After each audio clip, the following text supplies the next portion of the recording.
Mate XTs is Huawei's second rifle and brings some minor updates over the predecessors. The design is unchanged and the only new way to between the two is the new purple-white colorways on the Mate XTs. It is a 10.2-inch folding LTPO OLED with 3K resolution, 90Hz refresh rate. Panel features 16:11 aspect ratio which accommodates 3 normal phones side by side. 1800 nits of peak brightness. It reaches stylus support from the predecessor. Goes from 7.9-inch screen when folded once and 6.4-inch when fully folded to make a more comfortable one-hand experience.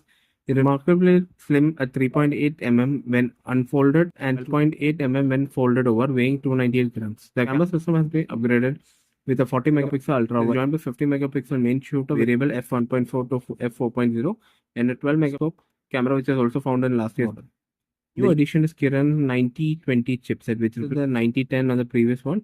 It's the same SoC that powers the Pura 80 Plus and 80L, and Huawei is promising % faster performance than the outgoing Kirin 9. Mate XTs models come with 16GB of RAM and 1TB of storage. Runs HarmonyOS 5.1 while the battery is still the same at 5600 mAh. Support for 66W fast wired, got wireless and 7.5W reverse wireless. Come in black, red, purple, and white color. 16 to 56GB variants get pricing of $2,520. 16/512GB variant is $2,800 and 16GB 1TB is $3,080. Deliveries will scheduled to begin in China on November 12th.